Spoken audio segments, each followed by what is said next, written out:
Você já ouviu falar de um experimento antigo e meio cruel, onde cientistas colocaram ratos em isolamento total? O resultado foi trágico. Os bichinhos ficaram neuróticos, entraram em depressão e muitos morreram antes da hora. Essa história costuma ser usada como prova de que o isolamento social faz mal. Mas o que quase ninguém comenta é o outro lado desse experimento. Os ratos que viviam o tempo todo em grupo, sem nenhum momento de solidão, também desenvolveram problemas sérios. Schopenhauer, um filósofo alemão bem conhecido pelo seu pessimismo, já tinha percebido isso há mais de 2 séculos. Ele dizia que a solidão era o destino natural de mentes realmente excepcionais. Parece duro, mas tem um ponto aí. Existe uma diferença enorme entre estar sozinho porque foi forçado e escolher ficar sozinho porque isso te liberta. No silêncio, longe da pressão de agradar os outros e cumprir papéis sociais.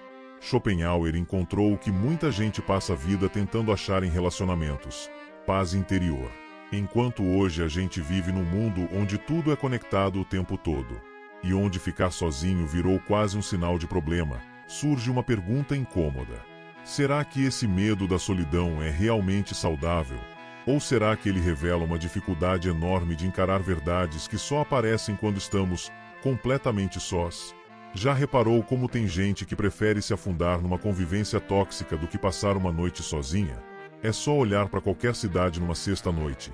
Ruas cheias, bares lotados, gente espremida em lugares barulhentos e desconfortáveis, só para evitar o silêncio do próprio quarto. Esse comportamento diz muito sobre a nossa relação com a solidão.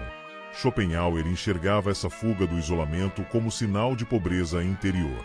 Para ele, muita gente busca companhia, não porque valoriza de verdade a conexão, mas porque quer fugir de si mesma. E hoje, a psicologia confirma isso.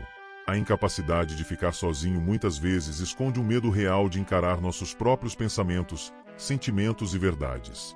Sabe aquela ansiedade que bate quando você está sem o celular? Ou a pressa em ligar a TV assim que entra em casa, só para não ouvir o silêncio? Isso tem nome. E tem explicação. Claro, nosso medo da solidão tem raízes evolutivas. Lá atrás, na pré-história, ser excluído do grupo podia significar a morte. Mas Schopenhauer dizia que o mundo moderno exagerou esse medo e transformou num vício, o vício de não aguentar a própria companhia.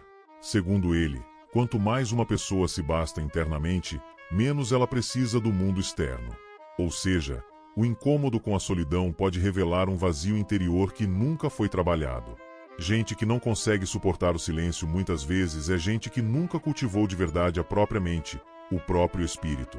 E isso se aprende. O psicanalista Donald Winnicott falava sobre a capacidade de estar sozinho. Algo que começa na infância, mas muitos adultos nunca desenvolvem. Quando a gente se desconecta do mundo por um tempo, surgem perguntas difíceis. Quem sou eu quando ninguém está olhando? O que eu realmente quero da vida? Para muita gente, essas perguntas doem, porque as respostas podem desmoronar toda a identidade que foi construída em cima de status, imagem, relações sociais. É mais fácil ir para a próxima festa, marcar outro encontro, fugir de novo. Tudo para silenciar aquela voz interna que insiste em falar verdades. E é aí que caímos na armadilha que Schopenhauer apontava. Confundir barulho com significado, multidão com conexão, elogios com valor. Mas a solidão, a verdadeira, aquela escolhida, é o lugar onde nascem as grandes ideias. A criatividade, a coragem de ser quem você é. Sem esse tempo para si, é quase impossível construir autoconfiança de verdade. Por isso, o primeiro passo para escapar dessa prisão é simples, mas profundo. Observar o impulso de fugir do silêncio e, ao invés disso, ouvir o que ele tem para dizer. E se você chegou até aqui e está gostando do assunto, já compartilhe esse vídeo, deixa seu like e se inscreva no canal. Você já sentiu aquele medo esquisito quando o barulho de fora desaparece completamente? É nesse silêncio desconfortável que o verdadeiro crescimento começa. Não quando a gente foge correndo para alguma distração, mas quando a gente topa ficar ali, só com a nossa própria companhia. Foi o que Henry David Thoreau fez. Largou tudo e foi viver sozinho numa cabana à beira de um lago, no meio da floresta. Tesla passava a maior parte do tempo em quase total isolamento, mergulhado em estudos sobre eletricidade. E Newton criou parte das suas maiores teorias durante um período de isolamento forçado, quando Cambridge fechou por causa da peste. O padrão se repete. Grandes transformações, pessoais e intelectuais, raramente acontecem em meio ao barulho social. Elas nascem no silêncio da solidão consciente. Schopenhauer percebeu isso com uma clareza brutal. Para ele, quase todos os nossos males nascem da nossa incapacidade de simplesmente ficar sozinhos. Essa ideia desafia tudo o que a sociedade atual prega, onde solidão é doença e conexão constante é sinal de sucesso. O que pouca gente sabe é que a solidão ativa um outro modo de funcionamento no cérebro. Quando estamos o tempo todo socializando, nossa mente opera no chamado modo padrão social. É um sistema que ajuda a gente a se encaixar, a agradar, a se preocupar com o que os outros pensam. Mas quando nos isolamos por mais tempo, outra rede neural entra em ação, uma voltada para a atenção focada, resolução de problemas e reflexão profunda. É nesse estado que surgem os pensamentos originais, as conexões criativas, as ideias que não nascem do mundo, mas de dentro. A psicologia moderna já confirmou o que Schopenhauer percebeu séculos atrás. O isolamento voluntário permite processar emoções difíceis, repensar crenças, consolidar memórias importantes. Gregory Feist, psicólogo da criatividade, mostrou como a solidão está diretamente ligada à originalidade e à independência intelectual. E mesmo assim, vivemos numa cultura que mede o valor de alguém pela quantidade de seguidores, de curtidas, de interações. Schopenhauer pensava que a companhia que uma pessoa escolhe diz muito sobre seu valor. E quem se satisfaz com a própria companhia raramente precisa atrair seus valores só para ser aceito. A grande diferença, que quase sempre esquecemos, está aqui.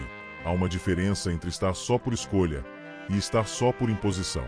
A primeira pode doer, sim, mas a segunda pode libertar. Ele escreveu que o diálogo com a própria mente é um privilégio de quem se educou.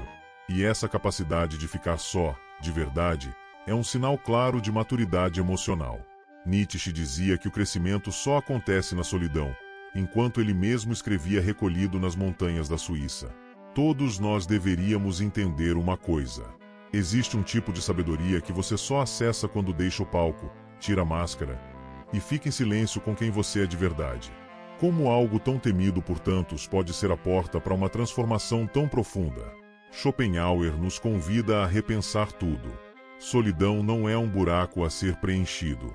É um espaço sagrado que nos revela a nós mesmos.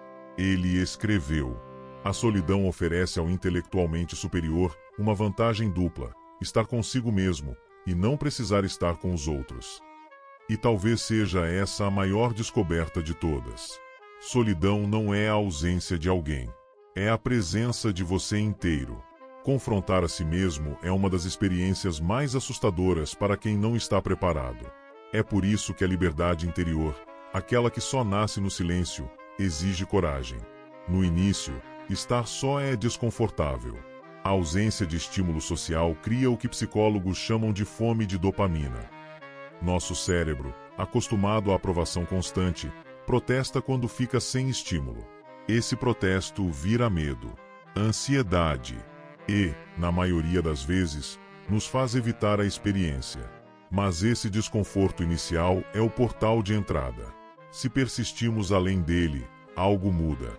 A mente começa a se acalmar. Os pensamentos que pareciam urgentes perdem força. Uma nova qualidade de atenção começa a surgir, menos fragmentada, menos reativa. Quem medita reconhece bem esse processo. Arthur Schopenhauer descreveu que a solidão voluntária cultiva 3 grandes habilidades. 1. Autoconfiança autêntica. A capacidade de diferenciar nossos verdadeiros desejos das expectativas da sociedade. 2.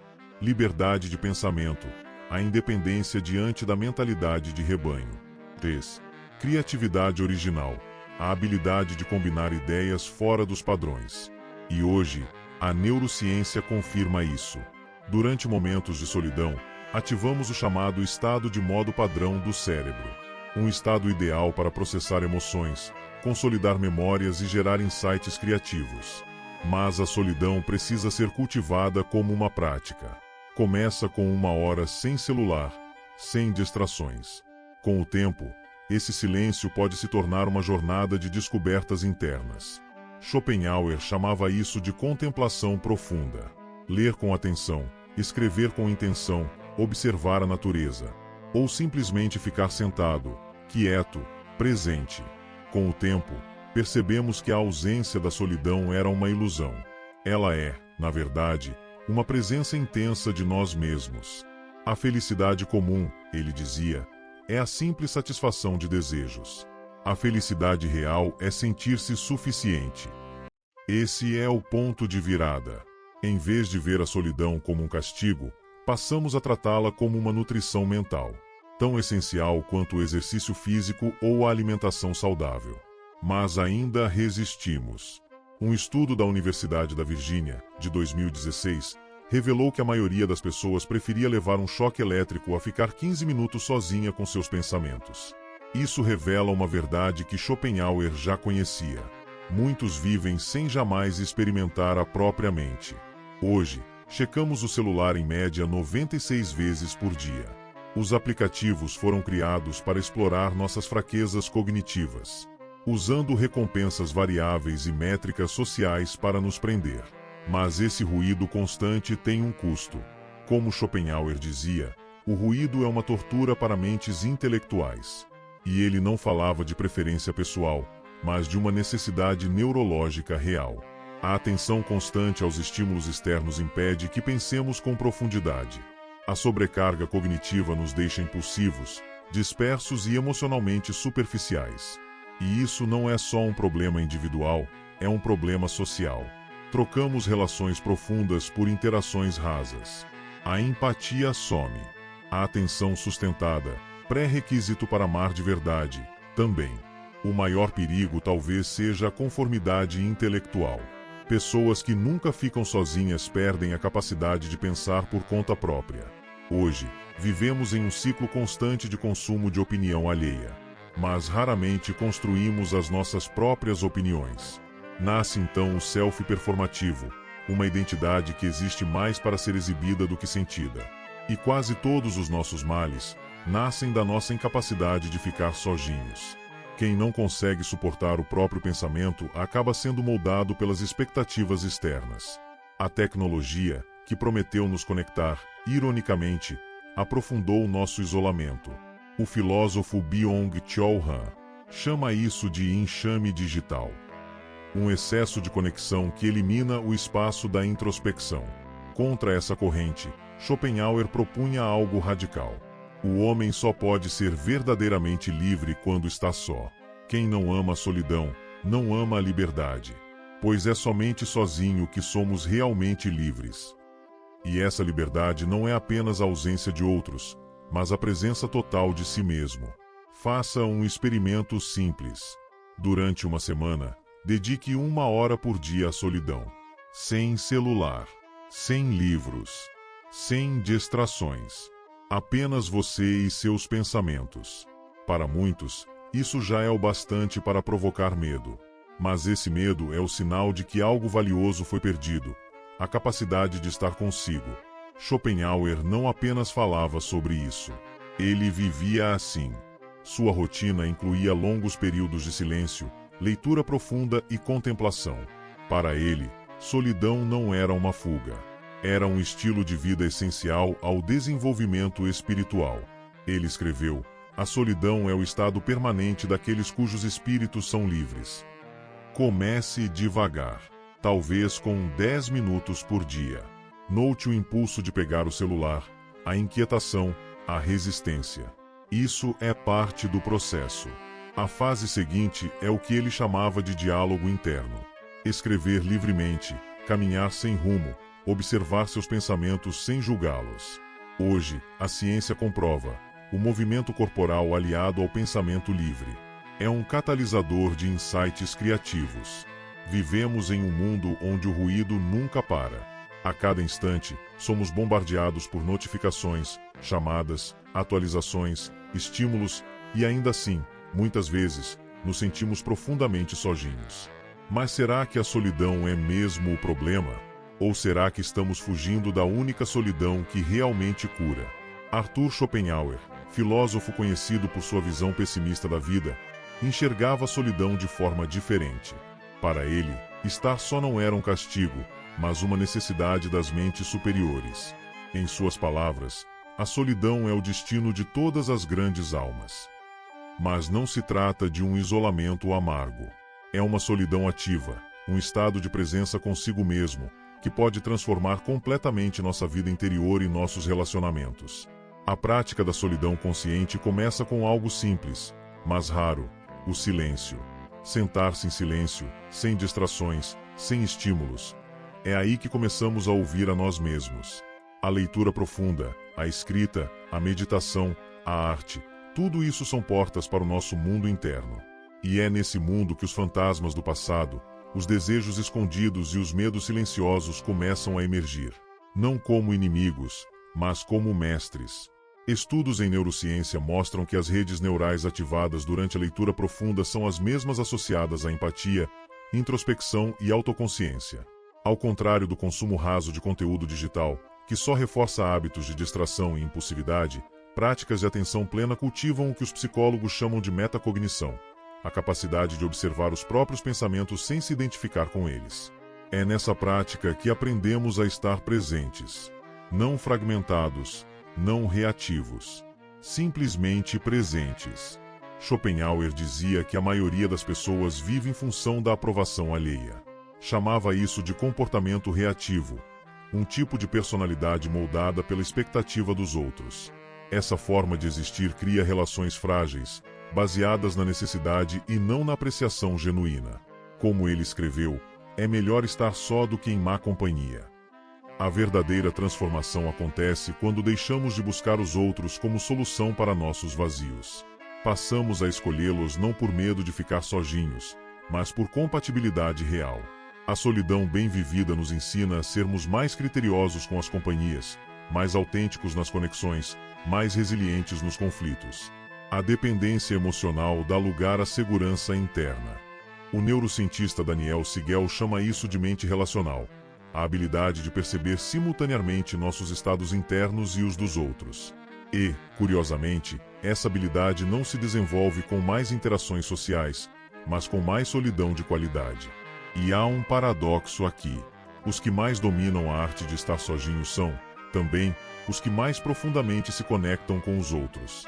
Quando aprendemos a nos observar, desenvolvemos empatia verdadeira. Quando nos sentimos completos em nós mesmos, paramos de usar os outros como bengala emocional. Passamos a enxergá-los como espelhos, não para nos completar, mas para expandir aquilo que já cultivamos em silêncio. Essa solidão transforma nossos encontros. Gera o que Martin Buber chamou de experiências eu-tu, momentos de conexão autêntica, onde o outro não é um meio, mas um fim em si mesmo. Nessas relações, a presença é inteira, a atenção, rara, e a intimidade, real. Schopenhauer viu isso com clareza. Quem não é autossuficiente, nunca estará verdadeiramente satisfeito com nada externo. Essa verdade vale para todas as relações, amorosas, familiares, profissionais. Por isso, a solidão não é um fardo. É um treino, uma alquimia, um retorno à fonte.